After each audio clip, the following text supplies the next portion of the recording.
12월 14일 오늘의 말씀은 욥기 36장 26절에서 37장 24절입니다.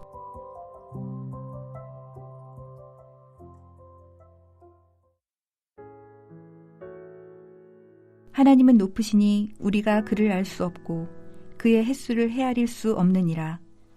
그가 물방울을 가늘게 하시며 빗방울이 증발하여 안개가 되게 하시도다. 그것이 구름에서 내려 많은 사람에게 쏟아지느니라. 겹겹이 쌓인 구름과 그의 장막의 우레소리를 누가 능히 깨달으랴. 보라, 그가 번갯불을 자기의 사면에 펼치시며 바다 밑까지 비치시고 이런 것들로 만민을 심판하시며 음식을 풍성하게 주시느니라. 그가 번갯불을 손바닥 안에 넣으시고 그가 번갯불을 명령하사 관역을 치시도다. 그의 우레가 다가오는 풍우를 알려주니 가축들도 그 다가옴을 아느니라. 이로 말미암아 내 마음이 떨며 그 자리에서 흔들렸도다. 하나님의 음성 곧 그의 입에서 나오는 소리를 똑똑히 들으라. 그 소리를 천하에 펼치시며 번갯불을 땅끝까지 이르게 하시고 그 후에 음성을 발하시며 그의 위엄찬 소리로 천둥을 치시며 그 음성이 들릴 때에 번개를 멈추게 아니하시느니라. 하나님은 놀라운 음성을 내시며 우리가 헤아릴 수 없는 큰 일을 행하시느니라. 눈을 명하여 땅에 내리라 하시며 적은 비와 큰 비도 내리게 명하시느니라. 그가 모든 사람의 손에 표를 주시어 모든 사람이 그가 지으신 것을 알게 하려 하심이라. 그러나 짐승들은 땅속에 들어가 그 처소에 머무느니라. 폭풍우는 그 밀실에서 나오고 추위는 북풍을 타고 오느니라. 하나님의 입김이 얼음을 얼게 하고 물의 너비를 줄어들게 하느니라. 또한 그는 구름에 습기를 실으시고 그의 번개로 구름을 흩어지게 하시느니라.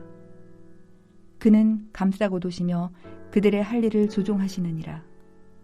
그는 땅과 육지 표면에 있는 모든 자들에게 명령하시느니라.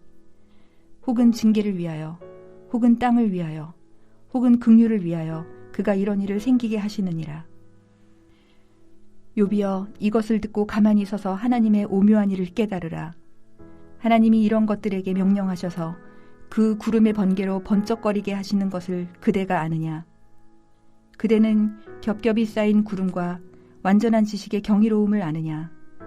땅이 고요할 때 남풍으로 말미암아 그대의 의복이 따뜻한 까닭을 그대가 아느냐. 그대는 그를 도와 구름장들을 두들겨 넓게 만들어 녹여 부어 만든 거울같이 단단하게 할 수 있겠느냐. 우리가 그에게 할 말을 그대는 우리에게 가르치라. 우리는 아둔하여 아르지 못하겠노라. 내가 말하고 싶은 것을 어찌 그에게 고할 수 있으랴. 삼켜지기를 바랄 자가 어디 있으랴. 그런즉 바람이 불어 하늘이 말끔하게 되었을 때 그 밝은 빛을 아무도 볼 수 없느니라. 북쪽에서는 황금 같은 빛이 나오고 하나님께는 두려운 위엄이 있느니라.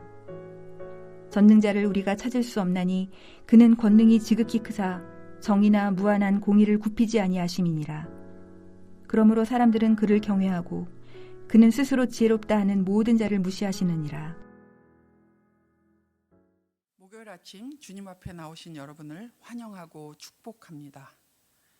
나의 고난이든 남의 고난이든 고난을 바라볼 때 제한된 자기 확신을 버리고 하나님께 시선을 고정하는 여러분 되시기를 축복합니다.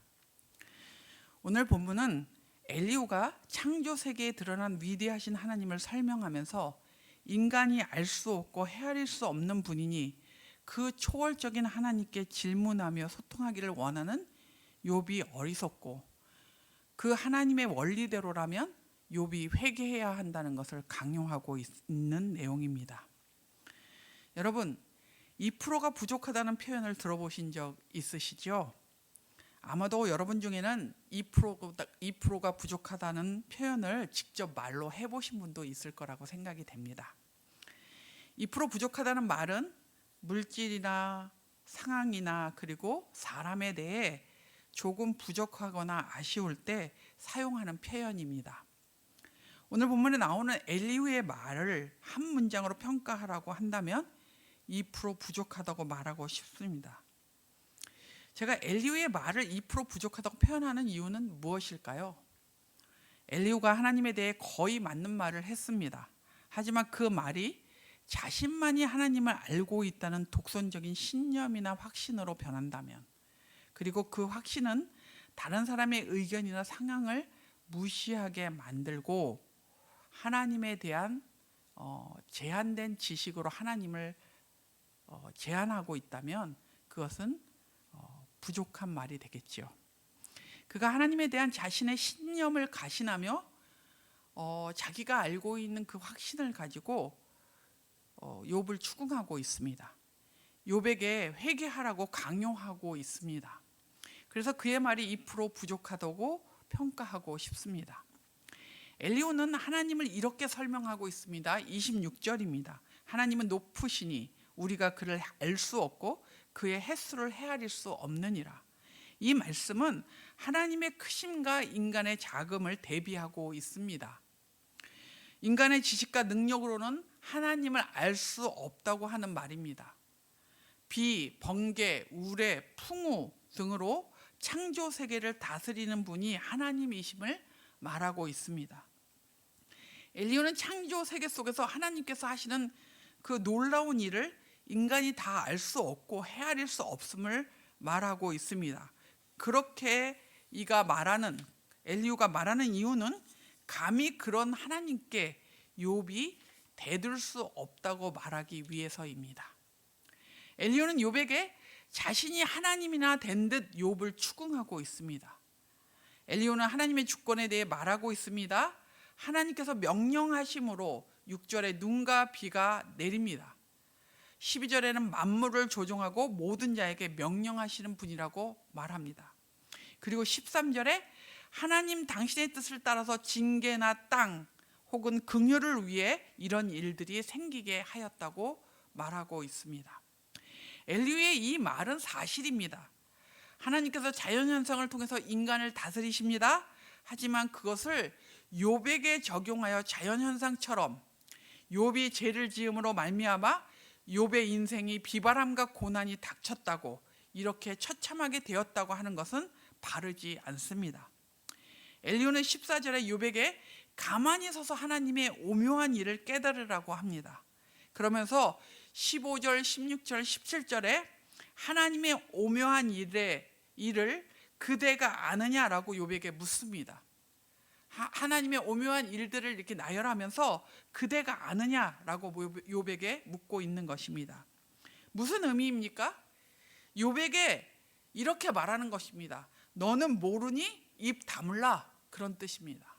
지금 엘리후는 욥에게 자연 세계에서 일어나는 하나님의 오묘한 일도 모르는 네가 놀라운 일을 행하시는 하나님께 죄와 허물을 고백하고 엎드리는 것이 당연한 거 아니냐, 이렇게 얘기하고 있는 것이죠. 또한 23절과 24절에는 이렇게 말합니다. 전능자를 우리가 찾을 수 없나니 그는 권능이 지극히 크사 정의나 무한한 공의를 굽히지 아니하심이라. 그러므로 사람들은 그를 경외하고 그는 스스로 지혜롭다 하는 모든 자를 무시하느니라. 엘리후의 이 23절 24절의 엘리후의 말은 절대 구부러지지 않는 하나님의 정의와 공의 앞에서 욥이 회개해야 한다고 강요하고 있는 것입니다. 그리고 정의롭고 공의로우신 하나님 앞에서 스스로 지혜롭다고 하는 태도를 버리라고 욥을 몰아가고 있습니다. 23절의 엘리후의 말을 조금 잘 좀 생각해 본다면요, 유한하고 한계를 가진 인간이 스스로 하나님을 찾을 수는 없다는 말입니다. 맞는 말입니다. 하지만 유한한 인간이 하나님을 찾을 수 없지만 하나님은 유한한 인간을 찾아오시는 분이십니다. 얼마나 놀라운가요? 실제로 38장 1절에 하나님께서 욥에게 찾아오시는 장면이 시작이 됩니다. 23절 하반절의 엘리후의 말처럼 하나님의 공의와 정의는 절대 구부러지지 않습니다. 이 말도 맞습니다. 그러나 하나님은 공의와 정의를 버리지 않으시면서도 사랑과 긍휼로 악과 불의를 해결하실 수 있는 분이십니다. 그래서 십자가에서 공의와 정의를 지키시면서도 죄인인 우리를 받아주셨습니다. 엘리후는 마치 자신이 하나님인 양 모든 것을 다 아는 것처럼 말하고 있습니다. 그러나 그의 말은 24절의 말씀처럼 스스로 지혜롭다는 자의 말이 되었을 뿐입니다. 여러분, 우리는 이미 1장과 2장을 통해 하나님께서 욥을 어떻게 평가하고 계신지 알고 있습니다. 욥기 1장 1절에 욥은 하나님을 경외하는 사람이었고 스스로 지혜롭다고 생각하지 않았고 악에서 떠난 삶을 살았다고 말씀하고 계십니다.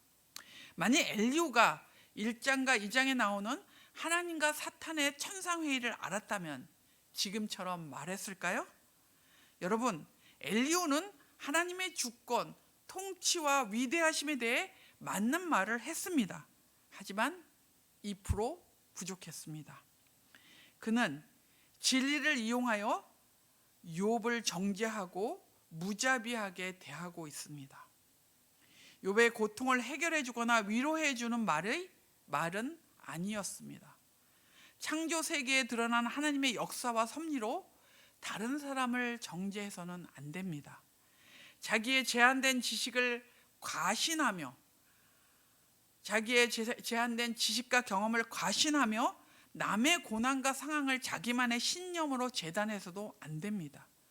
우리 자신이 고난 가운데 있든지 다른 사람이 고난 가운데 있든지 우리는 엘리후처럼 우리의 짧은 지식과 경험으로 함부로 판단하지 않아야 합니다. 그리고 이해할 수 없는 상황에서도 온전히 하나님만을 바라보며 신뢰하며 기다리는 사람들이 되어야 합니다.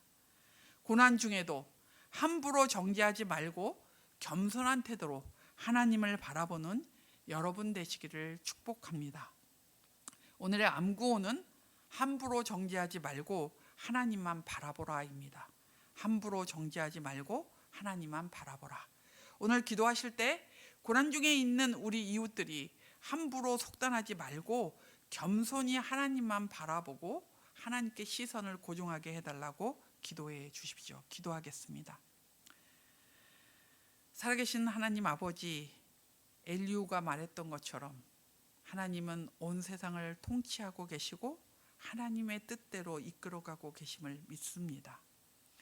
인간은 연약하고 부족하여서 그 높으신 하나님을 다 이해할 수 없는 그런 짧은 지식을 가진 자들인 것도 또 주님 앞에 고백합니다. 그러나 그런 인간을 하나님이 찾아와 주셨고 그런 인간을 하나님이 공의와 정의를 지키시면서 구해내셨음을 인하여 감사합니다. 그 은혜 때문에 우리가 여기 서 있고 그 은혜 때문에 하나님을 아버지라고 부릅니다. 하나님, 고난 가운데 있다 할지라도 그 고난을 우리의 짧은 지식과 또 하나님 아버지 경험으로 재단하지 않게 해주시고 그 안에 계신 하나님의 뜻과 하나님의 은혜를 구하며 주님 하나님만 바라보는 우리들 될 수 있도록 도와주시기를 기도합니다. 혹시라도 고난 가운데 있는 우리 형제자매들이 있다면 그들이 하나님을 더 바라보고 찾으며 구하는 그런 은혜를 얻게 하여 주시옵소서. 하나님, 이제 성탄 축제를 위해 우리 청소년들과 또 우리 유년부, 초등부, 우리 다음 세대들이 준비하고 있습니다. 이 공연이 하나님 아기 예수 오심을 기뻐하고 즐거워하며 하나님께 감사하고 하나님을 높이고 영화롭게 하는 그런 공연이 되게 하여 주시고 성탄 축제에 아버지 믿지 않는 많은 일가 친척들을 초대하여서 그들에게 확실한 복음을 심는 기회가 될 수 있도록 은혜 주시옵소서. 하나님, 2024년 함께 리더로 일하는 우리 교회 공동체의 리더들을 축복하여 주시고 저들이 그 일을 감당할 만큼 충만할 수 있도록 하나님께서 은혜 베풀어 주시옵소서. 아버지, 육신이 연약하여서 정서적으로 어려워서 또 경제적인 어려움을 겪고 있는 우리 사랑하는 형제 자매들을 기억하여 주시고 주님 안에 해결점이 있음을 믿고 주님께 기도하고 간구하며 하나님의 은혜를 구하게 하여 주시옵소서. 저들이 기도할 때마다 주님 응답하여 주심으로 회복의 역사들이 곳곳에서 일어나게 하여 주시옵소서. 태의 열매를 기다리는 많은 가정들이 있습니다. 새 생명은 주님으로부터 오는 것을 믿사오니 각 가정에 아버지 귀한 생명들을 보내주시기를 기도합니다.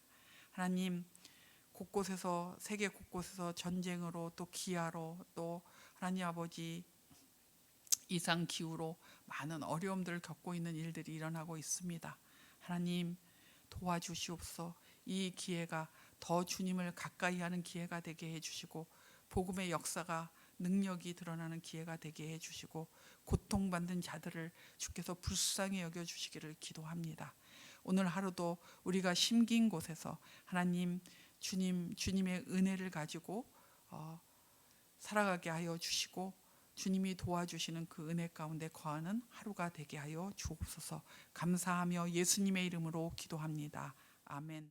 하늘에 계신 우리 아버지여, 이름이 거룩히 여김을 받으시오며 나라가 임하시오며 뜻이 하늘에서 이루어진 것 같이 땅에서도 이루어지이다. 오늘날 우리에게 일용할 양식을 주시옵고 우리가 우리에게 죄진 자를 사하여 준 것 같이 우리의 죄를 사하여 주시옵고 우리를 시험에 들게 하지 마시옵고 다만 악에서 구하시옵소서. 나라와 권세와 영광이 아버지께 영원히 있사옵나이다. 아멘.